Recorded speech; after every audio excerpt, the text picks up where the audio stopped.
नमस्कार, सुप्रभात। आप देख रहे हैं खबर दिल्ली और समय हो चला है दिल्ली की 25 बड़ी खबरों को जानने का। इससे पहले यदि आप वीडियो को लाइक नहीं किए हैं तो लाइक कर दीजिए और चैनल को सब्सक्राइब कर लीजिए। तो आइए एक नजर डालते हैं 25 बड़ी खबरों पर फटाफट अंदाज में। मुख्यमंत्री रेखा गुप्ता ने शुरू किया दिल्ली एआई ग्राइंड कार्यक्रम, राजधानी बनेगी तकनीकी नवाचार की प्रयोगशाला। जी, मुख्यमंत्री रेखा गुप्ता ने दिल्ली एआई ग्राइंड कार्यक्रम की शुरुआत की, जिसका लक्ष्य दिल्ली को तकनीकी नवाचार का केंद्र बनाना और इस पहल से आर्टिफिशियल इंटेलिजेंस और अन्य उभरती प्रौद्योगिकियों में युवाओं को प्रशिक्षण मिलेगा और स्टार्टअप को समर्थन मिलेगा, जिससे दिल्ली की अर्थव्यवस्था को बढ़ावा मिलेगा। बता दें कि दिल्ली एआई ग्राइंड कार्यक्रम की विशेषता अंतर्राष्ट्रीय अंतरिक्ष स्टेशन तक पहुंचने वाले पहले भारतीय ग्रुप कैप्टन शुभांशु शुक्ला की उपस्थिति रही, जिन्होंने छात्रों को प्रेरित किया। सीएम ने कहा कि शुभांशु शुक्ला का जीवन सफर नई पीढ़ी को सपने देखने और उन्हें पूरा करने की प्रेरणा देता है। एसआईआर पर छिड़े सियासी घमासान के बीच व्हिप आगे बढ़ाएगी एनआरसी की मांग, संतों की बैठक में होगा बड़ा मंथन। जी, व्हिप यानी कि विश्व हिंदू परिषद एसआईआर पर चल रहे विवाद के बीच एनआरसी यानी कि राष्ट्रीय नागरिक रजिस्टर की मांग को और आगे बढ़ाएगी। इस विषय पर गहन विचार विमर्श के लिए दिल्ली में संतों की एक महत्वपूर्ण बैठक आयोजित की जाएगी, जिसमें देश भर के संत भाग लेंगे और एनआरसी को लागू करने के लिए रणनीति पर मंथन किया जाएगा। दिल्ली हाईकोर्ट ने 24 घंटे ट्रैफिक सिग्नल चालू रखने की मांग को ट्रैफिक कमेटी को भेजा, 2 महीने में निर्णय का आदेश। दिल्ली उच्च न्यायालय ने 24 घंटे ट्रैफिक सिग्नल चालू रखने की याचिका को दिल्ली ट्रैफिक कमेटी को भेजा है। कोर्ट ने कमेटी को 2 महीने में निर्णय लेने का आदेश दिया है। बता दें कि याचिकाकर्ता का मानना है कि इससे यातायात सुगम होगा और दुर्घटनाएं कम होंगी। अब कमेटी इस मामले पर विचार करेगी। यूनेस्को सम्मेलन से पहले लाल किला रोशन, सीएम रेखा गुप्ता ने इंद्रप्रस्थ से आधुनिक दिल्ली तक के सफर पर प्रकाश डाला। जी, यूनेस्को सम्मेलन के अवसर पर लाल किले को विशेष रूप से प्रकाशित किया गया। सीएम रेखा गुप्ता ने इंद्रप्रस्थ से आधुनिक दिल्ली तक के सफर पर भाषण दिया, जिसमें उन्होंने दिल्ली के ऐतिहासिक विकास और परिवर्तन पर प्रकाश डाला। उन्होंने प्राचीन इंद्रप्रस्थ से लेकर वर्तमान दिल्ली तक के बदलावों का वर्णन किया। गोवा हादसे के बाद दिल्ली के क्लबों में भी जमकर उड़ रही सुरक्षा मानकों की धज्जियां, पुलिस ने बढ़ाई पेट्रोलिंग। गोवा में हुई दुर्घटना के बाद दिल्ली के क्लबों में सुरक्षा नियमों की अनदेखी सामने आई है। पुलिस ने गश्त बढ़ा दी है। कई क्लब सुरक्षा मानकों पर पालन नहीं कर रहे हैं, जिससे दुर्घटनाओं का खतरा बढ़ गया है। पुलिस ने सुरक्षा व्यवस्था का जायजा लेना शुरू कर दिया और उल्लंघन करने वालों के खिलाफ कार्रवाई की जाएगी। क्लबों के आसपास पुलिस की गश्त बढ़ा दी गई है। 27 महीने बाद पूछना कि वायु प्रदूषण रोकने के लिए हमने क्या किया, इंडिया गेट प्रोटेस्ट पर भड़की सीएम रेखा गुप्ता। दिल्ली की मुख्यमंत्री रेखा गुप्ता ने इंडिया गेट पर वायु प्रदूषण को लेकर प्रदर्शन करने वालों की आलोचना की। उन्होंने कहा कि पहले की सरकारों के समय जब प्रदूषण लगातार बना हुआ था तब ये प्रदर्शन कहां थे। उन्होंने बताया कि प्रदूषण कम करने के लिए कई कदम उठाए जा रहे हैं, जैसे बिजली के हीटर बांटना और सड़कों पर धूल नियंत्रण के उपाय करना। Goa night club Romeo land का मैनेजर गिरफ्तार, 25 मौतों के मामले में दिल्ली से दबोचा गया। जो गोवा के रोमियो लैंड नाइट क्लब के मैनेजर भारत को पुलिस ने गिरफ्तार कर लिया गया। यह गिरफ्तारी गोवा पुलिस द्वारा की गई। वहीं birch by Romeo land night club में अब तक 25 लोगों की मौत हो चुकी है। भारत का दिल्ली के सिविल लाइन्स में भी एक रेस्टोरेंट है। रोमियो लैंड नाइट क्लब में शनिवार देर रात को हुई दर्दनाक घटना में अभी तक 25 लोगों की मौत हो चुकी है, जबकि 6 लोगों के घायल होने की जानकारी मिली है। लाल किले से विदेश मंत्री एस जयशंकर का दुनिया को संदेश, सांस्कृतिक धरोहर संरक्षण सभी की साझा जिम्मेदारी। जब विदेश मंत्री एस जयशंकर ने लाल किले से सांस्कृतिक धरोहर संरक्षण को वैश्विक जिम्मेदारी बताया। उन्होंने कहा कि यह हमारी पहचान और इतिहास का महत्वपूर्ण हिस्सा है। एस जयशंकर ने विश्व समुदाय से धरोहरों के संरक्षण के लिए एकजुट होने की अपील की है और भारत की सांस्कृतिक विरासत को संरक्षित रखने की आवश्यकता पर बल दिया। दिल्ली में पांड्रा पार्क में कीर्तन कर रहे भक्तों पर पत्थरों और कांच से हमला, मुस्लिम उपद्रवियों पर लगा आरोप। दिल्ली के पांड्रा पार्क में कीर्तन कर रहे भक्तों पर मुस्लिम उपद्रवियों द्वारा पत्थर और कांच की बोतलों से हमला किया गया, जिसमें कई भक्त घायल हो गए। इस घटना के बाद इलाके में तनाव व्याप्त है। हिंदू संगठनों ने घटना की निंदा करते हुए आरोपियों की गिरफ्तारी की मांग की है। पुलिस मामले की जांच कर रही है। उत्तर भारत की बसों से दिल्ली में लगने वाले जाम से मिलेगा छुटकारा, एक्सपर्ट ने नए रूट का दिया प्रस्ताव, जानिए डिटेल से। कश्मीरी गेट आईएसबीटी पर जाम कम करने के लिए विशेषज्ञों ने उत्तरी भारत की बसों को नए रूट से चलाने का सुझाव दिया है। जम्मू कश्मीर, हिमाचल प्रदेश, पंजाब, हरियाणा जाने वाली बसें अब सराहनपुर और ईस्टर्न पेरिफेरल एक्सप्रेस वे का उपयोग करेंगी। इससे रिंग रोड पर जाम कम होगा। सरकार दिल्ली की सीमा पर नए आईएसबीटी बनाने की योजना बना रही है। नए रूट से प्रतिदिन 1400 बसें कम होंगी और प्रदूषण भी घटेगा। घर बैठे होगी मानसिक रोग की पहचान, मिलेगा उपचार और परामर्श। आईआईटी आईआईएम के एक्सपर्ट बना रहे डिजिटल मनोचिकित्सा तंत्र। जेएम्स आईआईटी और आईआईएम के साथ मिलकर एआई आधारित डिजिटल मनोचिकित्सा तंत्र विकसित कर रहे हैं। यह प्रणाली मानसिक रोगों की पहचान और उपचार को सुलभ बनाएगी। मरीज घर बैठे विशेषज्ञों से परामर्श ले सकेंगे। इस तकनीक से समय पर रोग की पहचान होगी, गोपनीयता बनी रहेगी और दूरदराज के क्षेत्रों में भी इलाज उपलब्ध होगा। इसका उद्देश्य मानसिक स्वास्थ्य सेवाओं को बेहतर बनाना है। ये पहली फैमिली ट्रिप बनी आखिरी। गोवा नाइट क्लब में दिल दहला देने वाली आग, दिल्ली के 4 लोगों की मौत। 7 दिसंबर को गोवा के Birch by Romeo Lane night club में एक दिन दिल दहला देने वाला हादसे में दिल्ली का लगभग पूरा एक परिवार खत्म हो गया। रविवार तड़के नाइट क्लब में सिलेंडर ब्लास्ट के बाद लगी भीषण आग में दिल्ली की एक ही परिवार की 4 महिलाओं की मौत हो गई।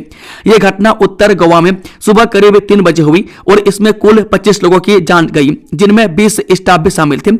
यह हादसा इसलिए और दर्दनाक है क्योंकि यह परिवार पहली बार गोवा घूमने गया था। पर सियासी संग्राम, कांग्रेस का बीजेपी पर हमला, भावना को राजनीति से ऊपर रखने की अपील। ये संसद में वंदे भारत पर हुई चर्चा के बीच कांग्रेस सांसद सुखदेव भगत ने स्पष्ट कहा कि यह सिर्फ एक शब्द नहीं बल्कि भारतीयों की भावना और समर्पण का प्रतीक है। उन्होंने कहा कि वंदे मातरम पर राजनीति करना देश हित के खिलाफ है और इसके ऐतिहासिक संदर्भ को समझना जरूरी है। भगत ने आरोप लगाया कि बीजेपी इस विषय को राजनीतिक रंग देकर असली मुद्दों से ध्यान भटकाने की कोशिश कर रही है। बता दें कि कांग्रेस सांसद ने बीजेपी पर हमला बोलते हुए कहा कि बीजेपी केवल आरोप लगाकर राजनीतिक माहौल गर्म करती है, जबकि वास्तविक मुद्दों से बचती है। उन्होंने कहा कि वंदे मातरम को लेकर बार बार विवाद खड़ा करना बीजेपी की पुरानी रणनीति रही है। भगत ने यह भी आरोप लगाया कि बीजेपी ने हमेशा भारतीयों के संघर्ष में खुद को अलग रखा है और अपने राजनीतिक हितों के लिए आरएसएस व अन्य संगठनों के नाम को आगे कर दिया है। अब भी जहर के साए में जी रही दिल्ली, बढ़ते स्मॉग और बदलते तापमान से हालात और गंभीर। देश की राजधानी दिल्ली और उससे सटे इलाकों में सोमवार यानी कि 8 दिसंबर को भी जहरीले स्मॉग की चादर में ढकी रही और वायु गुणवत्ता बहुत खराब श्रेणी में दर्ज हुई। केंद्रीय प्रदूषण नियंत्रण बोर्ड के अनुसार 24 घंटे का औसत AQI 308 रहा, जो स्वास्थ्य के लिए एक गंभीर चेतावनी है। दिल्ली के कई इलाकों में हवा का स्तर लगातार गिरने से लोगों की परेशानियां बढ़ गई है। मजबूरन लोग इसी जहरीली हवा में सांस ले रहे हैं। बदमाश मोनू की हत्या का खुलासा, 5 नाबालिग गिरफ्तार, इस वजह से उतारा था मौत के घाट। जब उत्तर पश्चिम दिल्ली के सब्जी मंडी रेलवे थाना इलाके में मिली एक अज्ञात शव से जुड़े ब्लाइंड मर्डर केस को अशोक विहार थाना पुलिस ने महज 12 घंटों के भीतर सुलझा लिया। रेलवे ट्रैक के पास गंभीर चोटों के साथ मिले शव की पहचान, घटनास्थल की प्रकृति और प्रारंभिक सुरागों की कमी के कारण यह मामला चुनौतीपूर्ण था। इसके बावजूद अशोक विहार पुलिस तकनीकी विश्लेषण, ग्राउंड इंटेलिजेंस और समन्वित कार्रवाई की बदौलत हत्या में शामिल 5 किशोरों को हिरासत में लेने में कामयाब रही है। इस शीतकालीन सत्र 2025 वंदे मातरम त्याग, तपस्या और समर्पण का मंत्र है। प्रधानमंत्री मोदी। राष्ट्रीय गीत वंदे मातरम के 150 साल पूरे होने पर लोकसभा में एक खास चर्चा हो रही है। इसमें भारत के स्वतंत्रता आंदोलन में इसके ऐतिहासिक महत्व और हमेशा रहने वाली विरासत पर रोशनी डाली जा रही है। प्रधानमंत्री मोदी इस चर्चा की शुरुआत की। इसमें इस मशहूर गीत के कई जरूरी और कम जाने पहचाने पहलुओं पर भी बात हो रही है। केंद्रीय गृह मंत्री अमित शाह के राज्यसभा में चर्चा शुरू करने की उम्मीद है। बीजेपी के नेतृत्व वाली एनडीए सरकार को लोकसभा में बहस में हिस्सा लेने के लिए 3 घंटे दिए गए, जबकि पूरी चर्चा के लिए कुल 10 घंटे तय किए गए, क्योंकि बहस मंगलवार 9 दिसंबर को राज्यसभा में भी होगी। दोनों सदनों की कार्यवाही सुबह 11 बजे शुरू हुई। लैंड फॉर जॉब, आज आ सकता है बड़ा फैसला। कोर्ट लालू यादव समेत अन्य आरोपियों पर तय करेगा आरोप। दिल्ली का राउज एवेन्यू कोर्ट आज लैंड फॉर जॉब मामले में सीबीआई की ओर से दर्ज एफआईआर के मामले में आरोपियों के खिलाफ आरोप तय करने के मामले पर फैसला सुनाएगा। स्पेशल जज विशाल गोगने फैसला सुनाएंगे। इससे पहले कोर्ट 2 बार फैसला टाल चुका है। 4 दिसंबर और 10 नवंबर को कोर्ट किसी न किसी वजह से फैसला टाल चुका है। कोर्ट ने सीबीआई के मामले में आरोप तय करने पर 25 अगस्त को फैसला सुरक्षित रख लिया था। दूता का 2 दिवसीय धरना आज से शुरू, संसद से यूजीसी तक गूंजी शिक्षकों की मांग। जो दिल्ली विश्वविद्यालय शिक्षक संघ ने अपनी लंबित मांगों को लेकर सोमवार से जंतर मंतर पर 2 दिवसीय धरने की शुरुआत की। मंगलवार को यूजीसी कार्यालय पर दूता का धरना होगा। मैं धरने में बड़ी संख्या में शिक्षक शामिल हुए। मैं दूता की प्रमुख मांगों में पूर्ण पूर्व सेवा की बहाली, पीएचडी इंक्रीमेंट पुनः लागू करना, ईडब्ल्यूएस विस्तार के अनुसार अतिरिक्त भर्तियां, यूजीसी ऐप के 4थे वर्ष के लिए ढांचे का विस्तार और ओल्ड पेंशन स्कीम की वापसी सहित कई मांगे शामिल हैं। इसके साथ ही शिक्षक एचईसीएल बिल को सार्वजनिक कर व्यापक चर्चा कराने की मांग भी कर रहे हैं। गाजियाबाद में शुरू हुए 29 रैन बसेरे, 1100 लोगों के ठहरने की व्यवस्था, इन्हें नहीं मिलेगी एंट्री। दिल्ली एनसीआर में अब ठंड बढ़नी शुरू हो गई है, जिसे देखते हुए गाजियाबाद नगर निगम की ओर से आश्रय स्थल और अस्थायी रैन बसेरों की व्यवस्था दुरुस्त कर दी गई है। बता दें कि गाजियाबाद के शहरी क्षेत्र में नगर निगम की ओर से संचालित किया जा रहे 22 आश्रय स्थल और 7 अस्थायी रैन बसेरों में तकरीबन 1100 लोगों के ठहरने की व्यवस्था की गई है। रैन बसेरों में गर्म बिस्तरों के साथ स्नान, शौचालय, टेलीविजन और पेयजल की व्यवस्था की गई है। प्रत्येक रैन बसेरों की सुरक्षा व्यवस्था के लिए सुरक्षा गार्ड की भी तैनाती नगर निगम की तरफ से की गई है। 1.5 से 2 लाख तक खर्च वाला थेरेपी अब फ्री। दिल्ली के इस सरकारी अस्पताल ने शुरू की न्यूरो मॉड्यूलेशन सुविधा। दिल्ली में केंद्रीय स्वास्थ्य मंत्रालय सफदरजंग अस्पताल के मनोचिकित्सा विभाग में आधुनिक न्यूरो मॉड्यूलेशन सुविधा की शुरुआत की गई है। इसके शुरू होने से उन मानसिक रोगियों को लाभ मिलेगा जिन्हें लंबे समय तक दवा लेने के बावजूद पर्याप्त फायदा नहीं मिलता था। अस्पताल में यह उपचार पूरी तरह निःशुल्क उपलब्ध कराया जा रहा है, जिससे आर्थिक रूप से कमजोर परिवारों के मरीजों को बड़ी राहत मिलेगी। इस दादरी रेलवे क्रॉसिंग से NH91 तक बनेगी सड़क। 1 साल में पूरा होगा काम, जाने कितनी आएगी लागत। ग्रेटर नोएडा के दादरी रेलवे क्रॉसिंग से NH91 यानी GT रोड तक 2 किलोमीटर लंबी सड़क का पुनर्निर्माण किया जाएगा। सड़क पर जल निकासी के लिए इसके दोनों तरफ नाले भी बनाए जाएंगे। ग्रेटर नोएडा प्राधिकरण ने इस काम के लिए टेंडर भी जारी कर दिया है। बता दें कि ग्रेटर नोएडा के दादरी रेलवे क्रॉसिंग से NH91 यानी GT रोड तक 2 किलोमीटर लंबी सड़क का पुनर्निर्माण किया जाएगा। सड़क पर जल निकासी के लिए इसके दोनों तरफ नाले भी बनाए जाएंगे। ग्रेटर नोएडा प्राधिकरण ने इस काम के लिए टेंडर भी जारी कर दिया। यह काम एजेंसी को 1 वर्ष में पूरा करना होगा। PIL दायर, सुनवाई की तारीख भी तय हो गई। इंडिगो का मसला अब दिल्ली हाईकोर्ट पहुंचा।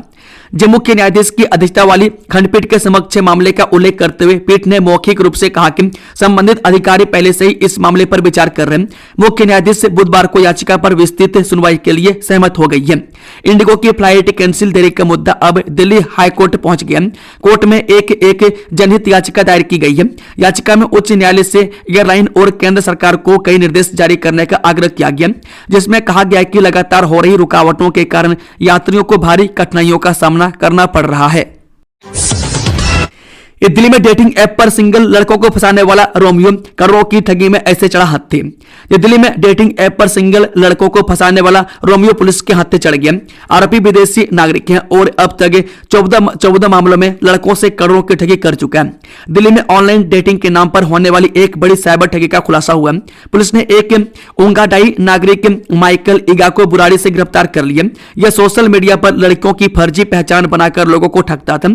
आरोपी लंबे समय से दिल्ली NCR में ठिकाना बदल कर पुलिस से बच रहा था।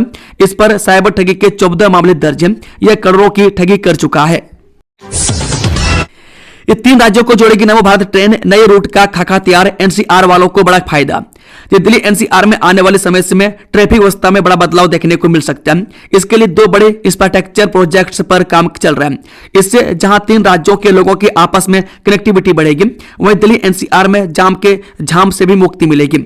इसके तहत जहां एक और NCRTC ने कई शहरों को जोड़ने वाली नमो भारत ट्रेन की DPR तैयार कर ली है, वहीं दूसरी तरफ नोएडा में बन रही चिल्ला एलिवेटेड सड़क प्रोजेक्ट में भी तेजी देखने को मिल रही है।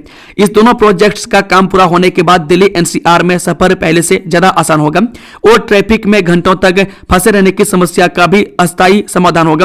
साथ ही शहरों के बीच की कनेक्टिविटी मजबूत होगी। पत्नी को सुरक्षित किया और सालियों के साथ जिंदा जल गए। बहुत दर्दनाक है विनोद जोशी की कहानी। जो पत्नी और सालियों के साथ गोवा ट्रिप पर पहुंचे विनोद को नहीं पता था कि 4 दिसंबर की रात उसकी आखिरी रात होगी। नाच गाने और मस्ती के बीच उतरी गोवा के अरपोरा स्थित night club Birch by Romeo Lane में लगी आग ने सिर्फ एक इमारत नहीं जलाई बल्कि कई परिवारों के सपनों और जिंदगियों को हमेशा के लिए खामोश कर दिया। इस हादसे में करीब 25 लोगों की जान गई। इसमें सबसे दर्दनाक कहानी दिल्ली गाजियाबाद के जोशी परिवार की है। इस हादसे ने भावना जोशी की पूरी दुनिया ही उजाड़ दी। जिस गोवा ट्रिप पर वो अपने पति विनोद कुमार और 3 बहनों अनीता, सरोज और कमला के साथ गई थी, वो पल उनकी जिंदगी का सबसे भयानक दुखद बन गया। 25 मिनट में दिल्ली से मेहंदीपुर बालाजी धाम हेलीकॉप्टर सेवा शुरू हो जाने कितना होगा किराया। राजस्थान के दौसा जिले में स्थित मेहंदीपुर बालाजी धाम देश के प्रमुख धार्मिक स्थलों में से एक है, जहां अब हेलीकॉप्टर सेवा शुरू हो गई है। यह सुविधा सोमवार से शुरू हो गई है। हेलीकॉप्टर की पहली उड़ान सोमवार को मेहंदीपुर बालाजी धाम पहुंची। नई सेवा शुरू होने से दिल्ली, जयपुर और मेहंदीपुर बालाजी मंदिर पहुंचना श्रद्धालुओं के लिए काफी आसान हो गया है। बता दें कि अब श्रद्धालु दिल्ली, जयपुर और अलवर के पिनान से ऑनलाइन टिकट बुक करके सीधे हेलीकॉप्टर से बालाजी धाम पहुंच सकते हैं। सोमवार को दिल्ली से 5 श्रद्धालुओं को लेकर हेलीकॉप्टर मेहंदीपुर बालाजी पहुंचा, जो इस सेवा का पहला ट्रायल भी रहा। अभी तक सड़क और रेल मार्ग के जरिए ही दिल्ली और जयपुर से मेहंदीपुर बालाजी पहुंचा जाता था, लेकिन यह सेवा शुरू होने से अब कम समय में श्रद्धालु मेहंदीपुर बालाजी पहुंच जाएंगे। ऐसे में इसे धार्मिक पर्यटन और जिले की अर्थव्यवस्था के लिए एक अहम कदम माना जा रहा है। कक्षा 9 में पढ़ने वाली हिंदू लड़की का हो रहा था निकाह। शाहजहांपुर के मैरिज हॉल में बवाल मच गया। एक मैरिज हॉल में उस समय बवाल मच गया जब कक्षा 9 में पढ़ने वाली एक हिंदू लड़की का धर्म परिवर्तन कराकर निकाह कराया जा रहा था। हिंदू संगठनों के सदस्यों ने पुलिस के साथ मिलकर इस शादी को रुकवा दिया। पुलिस ने दूल्हा दुल्हन और दोनों पक्षों के लोगों को हिरासत में लेकर पूछताछ शुरू कर दी। फिलहाल मामले की जांच चल रही है और किसी भी पक्ष की ओर से कोई तहरीर नहीं मिली है। भारत में स्टारलिंक के रिचार्ज प्लान का ऐलान 30 दिनों के फ्री ट्रायल के साथ लाइव हुई वेबसाइट। एलन मस्क की सैटेलाइट इंटरनेट कंपनी का भारत में आगाज हो गया। कंपनी ने भारत के लिए डेडिकेटेड वेबसाइट को लाइव कर दिया। साथ ही सैटेलाइट इंटरनेट की कीमत की घोषणा भी हुई है। स्टारलिंक की वेबसाइट के अनुसार उसके रेजिडेंशियल प्लान की कीमत 8600 रुपये प्रति माह है। यह 1 महीने की वैलिडिटी वाला प्लान होगा। हालांकि कंपनी 1 महीने का फ्री ट्रायल भी दी रही है। मैं सर्विस से संतुष्ट न होने पर कंपनी यूजर्स को पूरा पैसा रिफंड करेगी। इसी सुविधा से उन इलाकों तक हाई स्पीड इंटरनेट पहुंचेगा जहां अभी मोबाइल और ब्रॉडबैंड इंटरनेट मौजूद नहीं है। पिछले काफी समय से भारत में स्टारलिंक के रोल आउट होने का इंतजार किया जा रहा था। इस पूरे हफ्ते जाम और डायवर्जन के लिए तैयार है दिल्लीवासी। ये रही ट्रैफिक एडवाइजरी। ये दिल्ली देश की राजधानी है और यहाँ साल भर कुछ न कुछ कार्यक्रम होते रहते हैं। कभी विदेश से मेहमानों के आने से तो कभी इन कार्यक्रमों के चलते दिल्ली में ट्रैफिक डायवर्जन और अन्य व्यवस्थाएं की जाती है। बता दें कि आज यानी सोमवार 8 दिसंबर से शनिवार 13 दिसंबर तक दिल्ली में ऐसा ही एक ट्रैफिक डायवर्जन प्लान किया गया। दिल्ली ट्रैफिक पुलिस ने अमूर्त सांस्कृतिक विरासत के लिए संस्कृति मंत्रालय द्वारा लाल किले पर आयोजित होने वाले अंतर सरकारी समिति के 20वें सेशन के लिए कमर कसी है। इस दौरान ट्रैफिक प्रतिबंधों के साथ ही डायवर्जन और पार्किंग व्यवस्थाओं की भी घोषणा की गई है। बता दें कि नेताजी सुभाष मार्ग और निषाद राजमार्ग पर भारी भीड़ और गाड़ियों की आवाजाही को मैनेज करना ही इन उपायों का मकसद है, ताकि ट्रैफिक सुचारू रूप से चलता रहे और पैदल चलने वालों की सुरक्षा भी सुनिश्चित की जा सके। दोस्तों, खबरों का सिलसिला ही समाप्त होता है। अगर जानकारी पसंद आई तो वीडियो को लाइक, शेयर, चैनल को सब्सक्राइब जरूर कर ले। Thank you, all the best. जय हिंद, जय भारत, वंदे मातरम।